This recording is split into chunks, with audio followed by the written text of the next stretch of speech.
Zoom. Hello. Oh, hi, Hi. Magda. How's it going? Good. How are you? Good. Good. So you're working at the call center today? Mm-hmm. Awesome. How's that been going? Slow. Yeah. Steady. It's good. Good.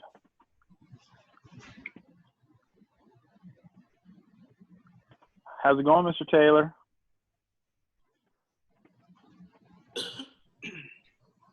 Hi, Mr. Taylor. Hi, Magda. How you doing? Going good. Hey, McCoy. How's it going, Taylor? Not bad. Who is that? Oh, Lord. Hey, how you doing, friend? Good, my friend.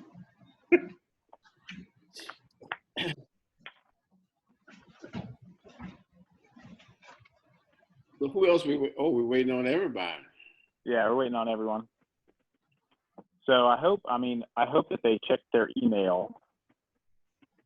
I just tried to call a couple of them because I need to get time from last week straightened out because I think that there was a big misunderstanding there, but I left a voicemail for Keela and Irving didn't answer her phone. So, and I think when we have this meeting, we need to help them to understand that they need to check their email on a regular basis. Yeah. I went ahead and set it up to record. Okay. Also, just in case we can send out the information. We can send out the video through an email too. It's not a very difficult conversation. It's not anything too, taxing on the mind. So it won't be too hard to relay the message if they don't make it. Okay. That helps because in case I get a Spanish call, then I will have to mute out for a couple moments. Yeah, no problem. Okay. So Magda, where are you at? Central office? Mm-hmm. The lower level by the elevators. Okay. Not the big conference room, but the smaller one. Okay. Are you feeling better today? I am. Thank you. Okay.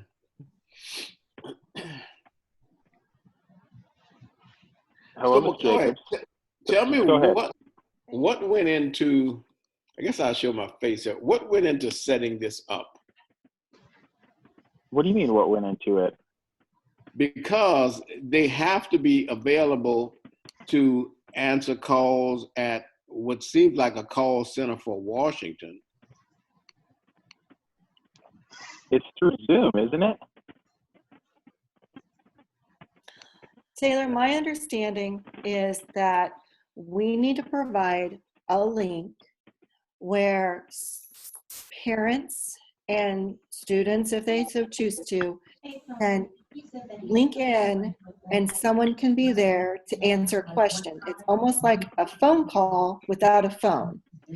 And you're just taking those calls, if you will, and putting them in a document so that we can either answer those questions or go and find the answers for those individuals. It's just like if you were taking a phone message, is basically what it is, except it's through Zoom.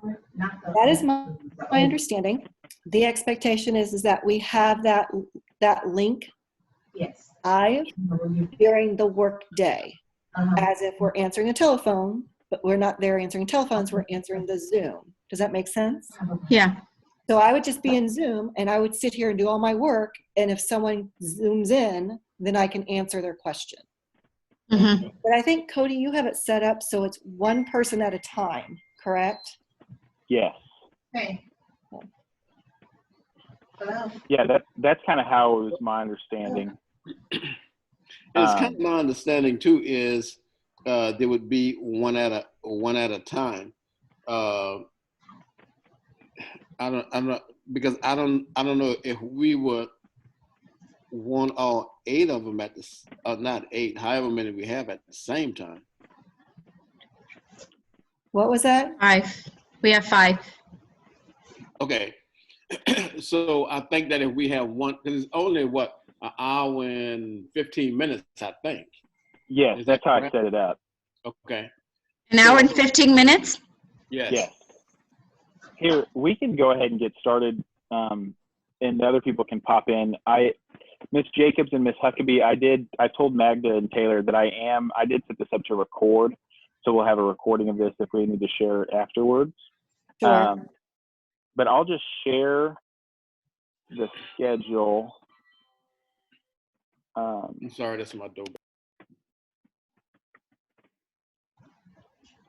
Give me just 1 second here. Okay, can you see that? Yeah. Oh no, I messed it up. Jeez, McCoy. I know. So this is the Come here, schedule that I The created. Doritos, please. And I don't know why I accidentally hit print, but that's fine. We can look at it this way. So basically, how this will work is every day before 8 o'clock, I will wake up and I will start the Zoom office link. Okay. And then we'll go through this schedule, and I just put these down at times. So if people have to change these times, correct me if I'm wrong, Taylor and Jacobs.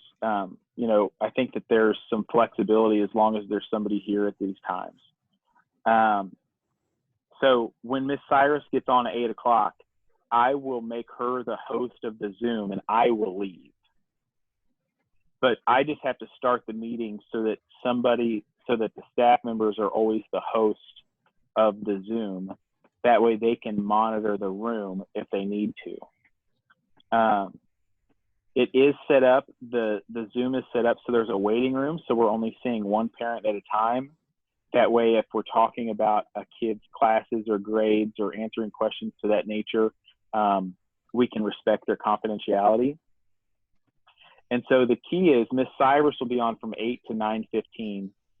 And then Magda, I have you coming on from 9:15 to 10:30. So then Miss Cyrus will need to stay on until you log in, until you come on. And then she will make you the host.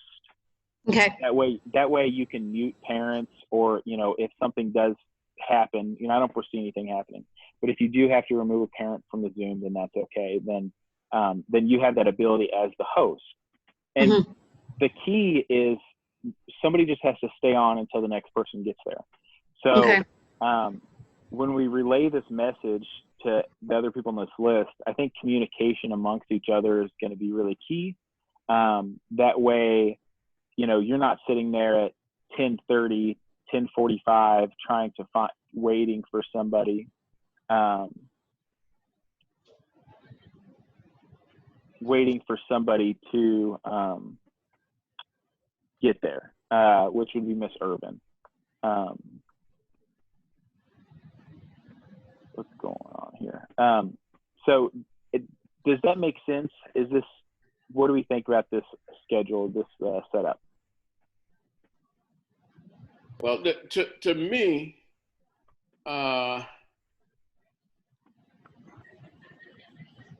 it gives the secretaries the flexibility, since they will be at home. If they have small kids at home, they need to have to deal with. And I know Akila does have small kids. Ms. Urban has kids at home that needs her attention. It gives them the flexibility to be able to still do what they need to do for their kids at home, and still take care of parents that may come in through the Zoom meeting. Mm-hmm. And it is an option to be not on video for the hour and 15? That's correct. You don't have to be on video. Okay. Just so long as you're there receiving the support, or receiving the questions, providing support.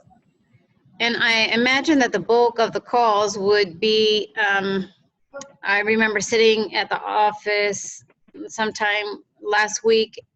They were asking, how's my student going to graduate? How do they get their credits?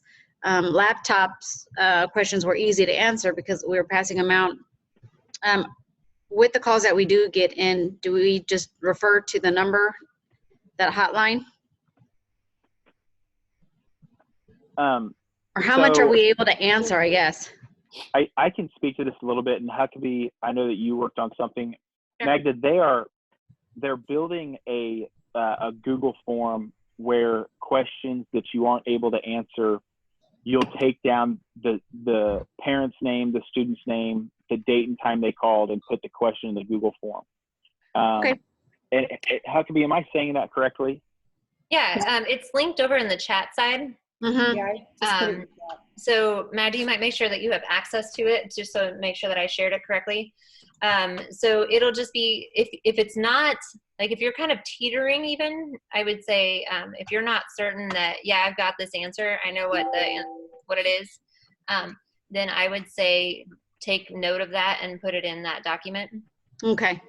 And it gives specific guidelines on there and what they want. Yeah, just like, so that we know who it is. And then as far as resolution, admin will be rotating through and figuring out how we're going to answer those questions then. Okay. And we'll respond to those questions, and then just write what the resolution was that we provided. That way, if a similar question happens to come up, you can see what we answered with last time and help support them in the future with those same kind of questions. Now, when I went through the form today when I was at the building, I took care of laptops and chargers, but there's also some question. There was one question about a student and whether or not he had enough credits to graduate, and I was hoping that maybe you'll look at it later. Yeah, I already called him. Okay, I would defer to Tom and have Tom to take care of that. Yep, I already actually called them and talked to them and let them know what they needed and all that stuff. And I did cross it off in there. Okay. So there are actually two different forms. So Magda, you don't need to worry about the other form, but this one is strictly just for us. The other one he's speaking about is the one that the district has at their call center. So. And they for the most part would be the same. The one we're talking about now would just house information that pertains to Washington only. The one I was dealing with earlier today has all the schools on it. Yep, absolutely. Okay. All right. I'll send out this recording to the other people on that list so they kind of see, so they know what's going on. And then I'll touch base this afternoon with Wendy Cyrus, because she'll be the first one Monday morning that would need to log on with me, and make sure she's aware. But yes, that's kind of what I think the next steps are. What do you guys think? I agree with you on that. I was just going to say I'm a little worried that the others aren't here, and so making sure that they are very familiar to and comfortable with using Zoom, and that they are understanding the expectation going forward. So thank you. I think they all know how to get into Zoom and how to use it, I believe, because Lene and I had a session with them, I think last week, I believe it was. Okay. We had that meeting. Cody, what I looked at though, and maybe you want to look at, it seems like there's a quite a bit of a disparity in the time that Pat Moore works versus what the others work. Or maybe it's not. No, it's not. Yeah, I would say I set it up so it'd just be an hour and 15 minutes of peace. I think I just sipped on my coffee and it probably did something to my brain. And McCoy, I do appreciate you taking the time out to do that. That enabled me to go to the school and deal with getting laptops to kids and chargers to kids and whatever else. Yeah. All right. Yes. Hold on, before you leave, I want to talk to Ms. Gonzalez real quick. Sure.